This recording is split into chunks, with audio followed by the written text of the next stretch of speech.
Shocking. Parents invited me over just to say their will leaves everything to my siblings. I sat down on the white wooden chair. My parents and my 2 younger brothers were across from me in the kitchen. It used to feel like home. The smell of pot roast and garlic bread was everywhere. It made me think of old family dinners. But tonight felt off. My twin brothers, Evan and Dylan, leaned back. They looked like they had won something. Mom and Dad, Thomas and Gianna, looked at each other fast. Then Mom spoke.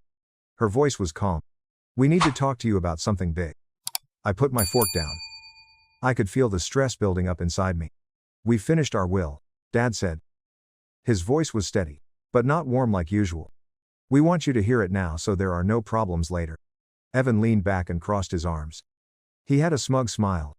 Simply put, everything comes to us. I froze. What? Dylan said it again. His voice was light, like it was no big deal. Mom and Dad are giving us this house. The beach apartment. And all their money. You don't get anything. The room went quiet all of a sudden. I could only hear cars outside. I looked at Mom. I hoped she would say it wasn't true. But she just nodded. A small, firm nod. We think this is best, she said, holding the napkin in her lap. You have a good job and earn good money. Evan and Dylan are still figuring things out. They need more help. I looked at Dad, waiting for him to explain, to show he wasn't sure. But he just looked at his water glass, not at me. Pain hit my chest, and anger started to build. I had done everything for them. For more than 10 years. I had paid a big chunk of their house loan. I paid for lots of doctor bills. I even helped Evan and Dylan many times when they messed up their own money. And this is how they paid me back? So, after all I've done, you think I deserve nothing? My voice shook, even though I tried to keep it steady. I couldn't hide how much it hurt. Mom sighed. Her eyes showed she was upset. Riley. You always make it about money. I squeezed my hands under the table. The sharp pain of feeling betrayed went right through me. It's not about money, I said, trying to sound calm. It's about what's fair. It's about how I was always there for you. But now, just because I'm on my own, because I don't need you, I mean nothing to this family? Evan gave a short laugh and shook his head. You're being too much. No one made you help. You just like being the victim. Dylan laughed too. I saw a bit of fun in his eyes. Maybe you thought if you gave us enough cash, Mom and Dad would love you as much as they love us. His words felt like a slap. I looked at my parents. I waited for them to tell him off, to scold him for being mean. But nothing. They stayed quiet. In that quiet, I got it. I swallowed hard. The pain in my throat got worse. I took a deep breath and tried to calm down. Okay, I said, my voice flat. If that's what you decided, then I have my own decision. Evan lifted an eyebrow. Oh. And what's that? I pushed my chair back and stood. My heart was beating fast.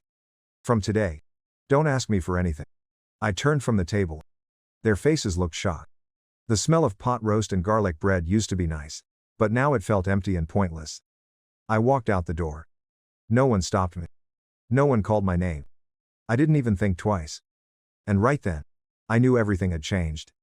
I left the house where I grew up. But this time, it didn't feel like home anymore. There was no real connection left. The good feelings from family dinners and being safe as a kid were gone. The door closed behind me with a sound that meant it was final. The air at night was cool, but my head felt hot with anger. On the drive home, I didn't put on any music, which was weird for me. I needed quiet to think everything through. Why was I even shocked? Deep down, hadn't I always known they just saw me as their money bank? When I got back to my apartment, I just crashed on the couch. My hands were shaking as I opened my phone. The whole talk played over and over in my head. Every single word hurting more than the last. Evan and Dylan were getting the whole enchilada. And what about me? The one who cleaned up their messes. Who paid for Evan's college every time he changed his mind. Who sent Dylan cash for a fancy new ride just for his online look. I was left high and dry. I opened my banking app. The numbers just hit me hard. $1,900 every month. That's what I was sending my folks for their house payment and bills. Plus another $1,200 for Evan and Dylan, whenever they whined about being broke. My parents kept saying I was doing great and didn't need a hand. But what about them without my cash? Would they even be able to keep the house? My finger hovered over the part where I set up automatic payments. My heart was thumping so loud I could hear it. For years, I just took this on. I felt like it was my job. But this was their decision. They didn't need me anymore. They pretty much said it loud and clear. Nobody was making me keep doing this. 1 second. 2 seconds. I hit cancel. A message popped up. Regular payments stopped. A mix of feelings washed over me. Anger. Bitterness. But then this big wave of relief. I put my phone down, sinking further into the couch. It felt like a massive weight had been pulled off me. A weight I'd been lugging around for way too long. Sleep didn't come that night. I just lay there, thinking about all the past years. All the trips I skipped so they could pay their house loan. All the extra hours I worked late to send Evan money for school. All the stuff I gave up because I thought it actually mattered. But now, when I just wanted a tiny bit of them seeing me, one sign that they actually valued me, they couldn't even manage that. The next morning, my phone wouldn't stop ringing. "Mom," I said, a bit slow to answer. "Riley. Did you stop this month's money?" Her voice was sharp and worried. But she tried to hide it with her usual disappointed sound. I took a deep breath. "Yeah. Mom. Because I figured out I don't have to keep doing this." She was quiet for a bit. "What do you mean? Families help each other, you know. We count on that cash for the bills." I tightened my jaw, keeping my voice even. "Mom. Family only seems to matter to you when I'm the one footing all the bills. I've been helping out for ages, but turns out, I'm still just a nobody to you. You're so self-centered. Riley." Her voice got louder. "Why are you acting like this just because of the will? Not everything's about money, you know." I let out a laugh. But there was no fun in it. "Not about money? Hello? I was the one paying for everything for you. For this whole family. If money's not a big deal, then why don't you ask Evan and Dylan to look after you instead?" The phone line went totally quiet. I could just see Mom's face in my head, mad. Annoyed that I was calling her out. "I just can't believe you're doing this," she finally said. "This isn't my Riley."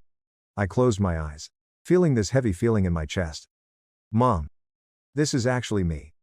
You just never bothered to really see it." I hung up before she could get another word in. I just stood there in my apartment, all these feelings buzzing inside me. I knew she'd call again. Dad might too. And Evan and Dylan? Oh yeah, they'd for sure chime in with their jokes or pointing fingers. But for the very first time, I didn't feel like I had to pick up. I wasn't the family's cash machine anymore. I wasn't the only one carrying all the baggage. I had finally let go, and honestly, it felt like the best choice I'd ever made. I put my phone down on the table. It was weird. I felt light but also heavy at the same time. Mom said just what I thought she would. Called me selfish. A traitor. Said I was ditching the family. But she didn't get that I'd heard those words so many times they meant squat to me now. I looked around my apartment, and suddenly it looked different. It wasn't just a place I slept between work and sending money to my family. It was mine. The only spot where I didn't have to deal with anyone else's problems. I opened my laptop and pulled up my bank statement. The list of monthly outgoings just stared at me. Payments to my parents. To Evan. To Dylan, a constant reminder of how much they leaned on me. Not anymore. I canceled them one after the other. Each time I clicked confirm, it felt like cutting a clean, sharp tie to the past. $1,900. $900 for the house loan. Poof. Gone. $600 for power and water gone. I just sat there, looking at the screen. No more regular payments showing. For the first time in years, I felt like I could finally breathe. But then, a strange empty feeling snuck in. I'd put in so much time and effort being the good daughter, the one who picked up the slack that Evan and Dylan never had to. Now, with no more of that hanging over me, what the heck was I supposed to do? I got up, poured myself some water, and took slow sips. Outside the window, the city kept going, life moving right along. But I felt like I'd just walked into a whole new world, one where I was in charge. My phone buzzed. A text from Dylan. "What in the world are you doing? Evan just told me you stopped the money. Is this some kind of joke?" I read it, but didn't text back. A few minutes later, another message showed up, this time from Evan. "You're a backstabber. Don't think anyone in this family will ever see you as one of us again." I gave a small, bitter smile. Not because I was happy, but because I finally saw the whole picture. I was never really part of this family anyway. I was just their money tree. I put my phone down and went out on the balcony. The night air felt cool and fresh on my skin. I took a big breath. I knew I did the right thing. And there was no going back now. The next morning, my phone just kept blowing up. I didn't even have to look at the screen, I knew exactly who it was. I slowly picked it up. Before I could even say hello, Mom's voice blasted through the speaker. "Riley. What in the world are you doing?" she practically yelled. Her voice was a mix of mad and scared. "Why'd you stop the payments? You know we need that cash for the bills." I closed my eyes and took a deep breath. "Mom. I can't keep doing this. I've helped plenty." "Helped? You're ditching your family. Did you even think about what this means for us? We gave up so much for you. And this is how you pay us back?" I gave a humorless chuckle. "Sacrificed? Are you serious? If I owe you for raising me, didn't I already clear that debt by bankrolling this whole family?" Mom paused. Then her voice got sharper. "You've changed. Riley. You're letting money run your life." "No. Mom. You're letting money control you," I shot back, my voice surprisingly steady. "But I'm not your personal ATM anymore." She let out a big breath and hung up without another word. I just stared at my phone screen. Then more texts popped up. "Evan. You're a yerk. Mom's sobbing because of you. Dylan. You think you're so clever. You'll wish you hadn't done this later. Evan. Don't even think about showing your face at Mom and Dad's funeral when they're gone." I read every single message. Anger was boiling under my skin. No one said sorry. No one even asked why I did it. They didn't give a flip about how they'd treated me all these years. They were just ticked off because I stopped paying for their lives. The phone rang again. It was Dad. I just let it ring. And ring. I switched off the ringer, then went into my phone settings. I blocked Evan, Dylan, and Mom. When I finished, I put my phone down, closed my eyes, and let out a breath. Quiet filled my place. A peace I hadn't known in ages. No more calls. No more texts trying to make me feel bad. No more mind games. I went out on my balcony, breathing in the cool morning air. This quiet felt weird, but also super liberating. After years, I was finally, truly free. 3 weeks went by, quiet as a mouse. No more nonstop calls. No more texts from Mom trying to make me feel awful. I started to think they'd actually accepted the deal. I wasn't their money cushion anymore. Then, one Friday night, a text popped up. "Family meeting tomorrow at 7 p.m. Don't be late." It was short, icy, and said nothing else. I read Mom's text, and my stomach dropped. Part of me just wanted to ditch it, but a little voice, quiet but stubborn, whispered that maybe this was it. Maybe things could actually get better. Maybe. After all the drama, they actually wanted to talk straight. I decided to show up. When I walked into my parents' house, the vibe in the living room was super heavy. Evan and Dylan were already there, chilling on the couch, arms folded, faces like stone. Dad was standing by the fireplace, and Mom was in her armchair. Her eyes were red and swollen, like she'd been crying her eyes out. Before I could even open my mouth, Mom spoke. "Riley. I just don't get you anymore." Her voice shook. "How much more are you gonna mess up this family?" I frowned. "What are you even talking about?" Dad let out a big sigh. "You've put us in a real money bind.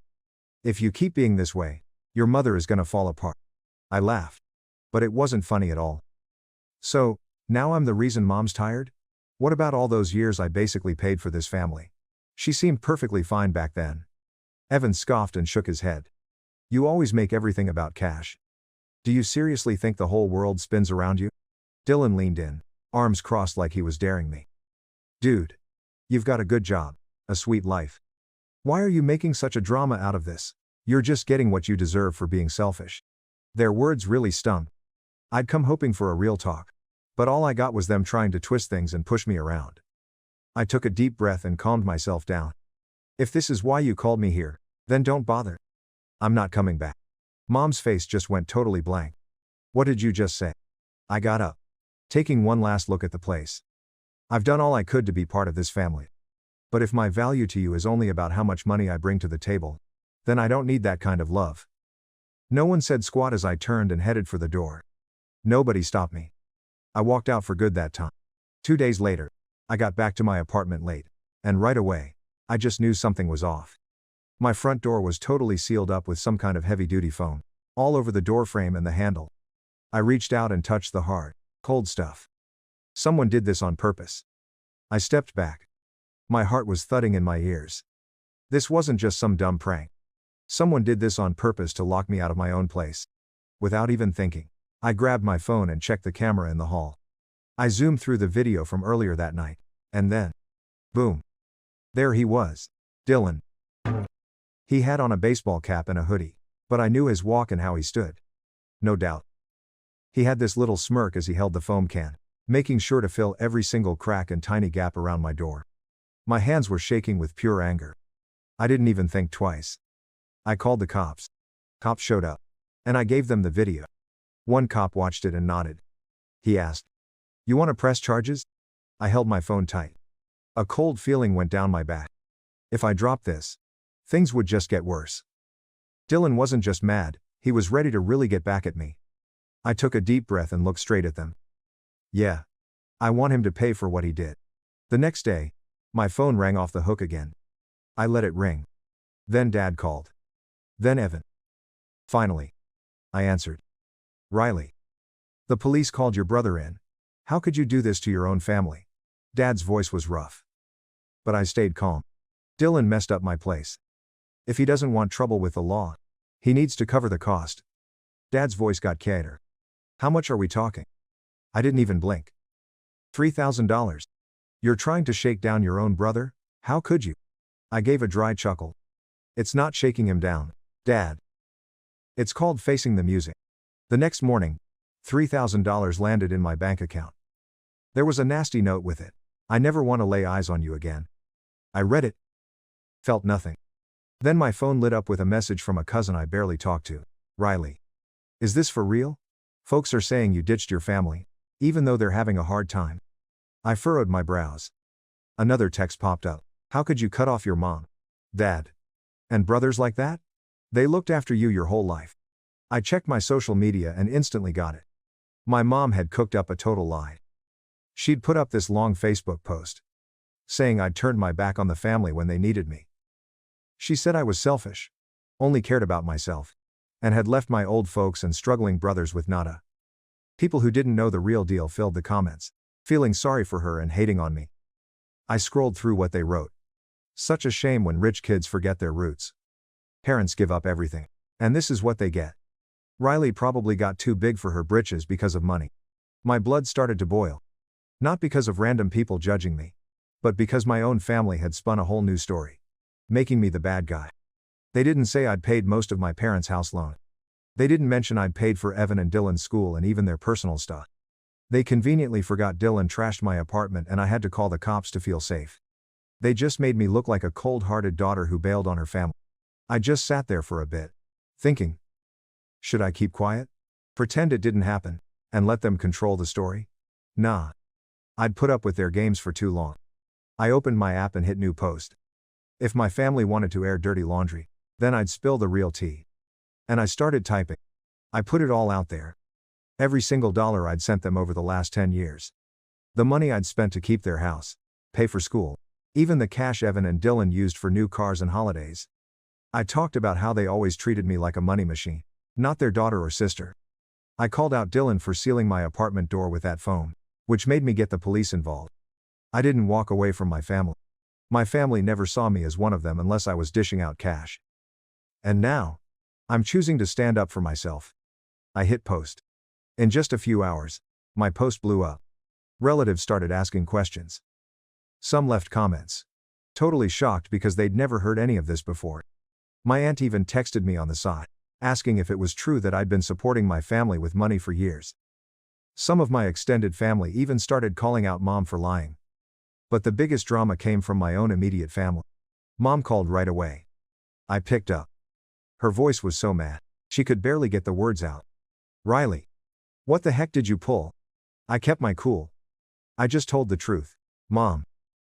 If you can tell your side, then so can I." She was panting. "You're embarrassing the whole family. Your dad's so ashamed. He won't even step out the door. Did you even think about Evan and Dylan and how they feel?" I gripped my phone tighter. Did they think about how I felt when Dylan trashed my home? Did they think about me when I was busting my butt to pay their bills? She shut up for a second. But then, like always, she flipped it. "You're tearing this family apart." Her voice turned icy. "If you go through with this, don't bother coming back. We're not family anymore." I closed my eyes and took a deep breath. Mom. You broke this family, not me. And I hung up. No crying. No feeling bad.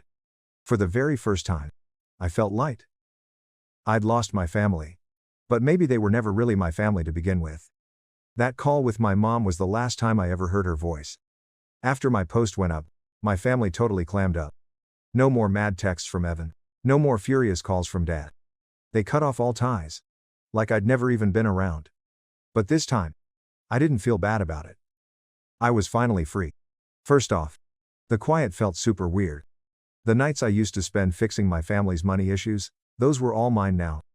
No more frantic calls late at night. No more ditching plans cause someone needed a handout. I just dove headfirst into work. I put all my energy into a big project my company was working on. I was totally focused. Like a laser. I didn't just finish it early, I also snagged a promotion. The day I got the letter, I was standing in my new office. I looked out at the city from the huge windows, feeling a real sense of pride.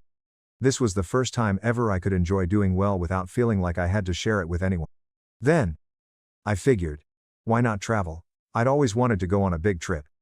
But every time I thought about spending money on myself, that feeling of responsibility would just drag me back. Now, though, there was nothing to stop me. I booked a plane ticket to Italy. When the plane touched down in Florence, it felt like stepping into a brand new universe. The old cobblestone streets, the outdoor coffee shops smelling like fresh espresso, the ancient buildings telling old tales, it all made me feel more alive than I'd ever been. I roamed through Florence's tiny streets. I spent hours in museums just staring at Renaissance paintings I'd only ever seen in books. I ate the best pasta of my life and slowly drank deep red wine as the sun went down over the red tile roofs. I wasn't the worrywart anymore. I wasn't the family's piggy bank. I was just Riley. One afternoon, kind of late, I was chilling at a small cafe near Piazza della Signoria, sipping on a hot cappuccino. A guy came up to me. "You seem to really dig this spot," he said. I looked up. He had friendly eyes, light brown hair, a chill smile, and just seemed super sure of himself. "I think I just totally fell for this city," I answered with a small smile, taking another sip of my coffee. He pulled up a chair and sat right across from me, like we'd known each other forever. "Me too," he said. "This is my third visit." I raised an eyebrow. "A repeat customer, huh?" He laughed. "You could say that. I'm Jack. Riley," I told him. We chatted for ages. He was from New York, worked in interior design, and was super into old European buildings. His voice was calm, solid, and sometimes he'd crack an easy joke. I seriously couldn't remember the last time I talked to someone without feeling stressed or like I had to prove something. With Jack, there were no games, no weird expectations. Just two random people, actually connecting. When I got up to leave, he smiled. "If you ever want someone to hang out with while you check out Florence, I'd be down," he offered. I paused for just a second, then nodded. "Yeah. I think I'd like that a lot." The next few days felt like something out of a fairy tale. Jack and I explored local markets, tried all sorts of ice cream, and walked by the Arno River as the sunset made the sky glow gold. He never asked about my family. He didn't try to dig into my old life. He just saw me, right here, right now, a woman finally living free. For the first time in my whole life, I felt like I truly mattered. Not for my money, not for what I had to do, but just for being me. One evening, Jack and I were chilling on a rooftop terrace. I looked at the city lights twinkling below and smiled to myself. I used to think my happiness was tied to my family. I used to believe that if I just gave enough, they'd finally love me the way I longed for. But the truth was, I didn't need to beg for affection from people who never really saw my worth. I could make my own happiness. And right there, under the Italian night sky, I knew that's exactly what I was doing. After I got back from Italy, I jumped back into my life, but with a totally fresh outlook. I wasn't the old Riley who gave up everything for a family that never truly appreciated her. I was tougher, freer, and more me than ever before. The months that followed were peaceful. My job was booming. I started doing Sunday yoga classes, made some cool new friends, and finally started living the life I'd put on hold for way too long. But then, word started getting around about my old family. I was making coffee when my phone buzzed. It was a text from Aunt Luna, my mom's cousin. "Riley, I know you're not really into the family stuff anymore. But your folks are really struggling. Your dad's pulling night shifts at a warehouse. And your mom's doing hourly cleaning jobs. They both looked totally wiped out. I paused for a second, just staring at the screen. I'd kind of seen this coming. When I was bankrolling them, my parents never once thought about standing on their own 2 feet. They leaned on me like a crutch, never bothering to wonder if I was tired. And now that I'd cut them off, they had to face reality. I put my phone down without texting back. A few days later, a friend told me that Evan had lost his job because he was bad at it. And Dylan? He was still chasing his dream of being a social media star. But getting nowhere fast. I wasn't surprised. And I didn't feel responsible for them anymore. They had their chance to change. To learn to be independent. But they blew it. Now, they had to deal with the consequences of their own choices. I used to think not spending Christmas with my parents and brothers would make me feel super lonely. But as the holidays got closer, I realized I actually had people who truly cared about me. And that's what truly mattered. I decided to have a small get-together at my apartment. Aunt Lucy showed up early, with a box of homemade cookies and a big, warm hug. "I'm so proud of you, Riley," she said as I let her in. I smiled. "You're the only one in the family who's ever said that to me." Lucy looked at me, her eyes showing both understanding and a bit of sadness. "I just wish they had seen how awesome you are before it was too late." I didn't say anything back. Instead, I poured her a glass of wine and led her inside. One by one, my friends started arriving, bringing wine, desserts, and lots of laughs. That whole evening, I laughed more than I had in any Christmas before.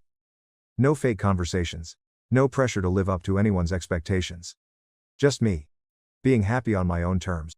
When the clock hit midnight, I stood on my balcony, looking at the twinkling Christmas lights all over the city. I felt something I'd truly never felt before. Peace. No more invisible burdens, no more feeling like I was being used. Just me, my life, and the people who genuinely loved me for who I was. And that, right there, was the best Christmas gift I could ever get. I sat in my comfy armchair, watching the city lights bounce off my window. Outside, the world kept buzzing, cars and people filling the bright streets. But inside me, there was a quiet calm I'd never known. I used to believe that family was everything, that I had to sacrifice for them no matter how they treated me. I'd convinced myself that if I just tried hard enough, if I just gave enough, they would finally accept and love me. But the real story was way different. Family isn't just about blood.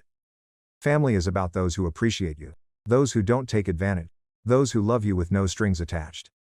And my parents, Evan and Dylan, they never really saw me as family in that way. I thought back to how they wrote me out of the will, like it was their last word to say I was worth nothing to them except for my money. They thought that would break me, that I'd come crawling back for their approval. But what they didn't get was that they had accidentally given me the biggest gift ever. They'd cut the very last tie between us. They had set me free.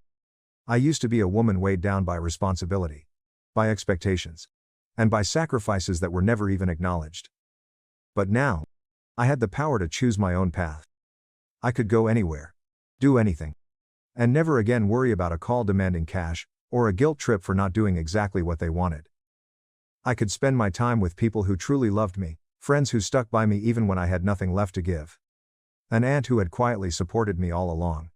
I could love and be loved freely, in a way I'd never felt before. My eyes drifted to my phone on the table. No missed calls from my family. They had let me go, and for the first time in my life, I wasn't scared of that. I picked up my glass of wine, taking a slow sip, letting its warmth spread through me. I used to live for my family, now I chose to live for myself. And that wasn't selfish. That was freedom. Lesson. Family isn't always about blood, it's about those who appreciate you and love you without conditions. I learned the hard way that when you're constantly taken advantage of, and your sacrifices go unnoticed, sometimes the only way to protect your peace and self-worth is to walk away. Choosing yourself isn't selfish, it's necessary for your freedom and happiness. What do you think about my decision to finally cut ties with my family? Have you ever had to distance yourself from toxic relatives or people who were supposed to love you? How did you handle it? Share your thoughts in the comments below.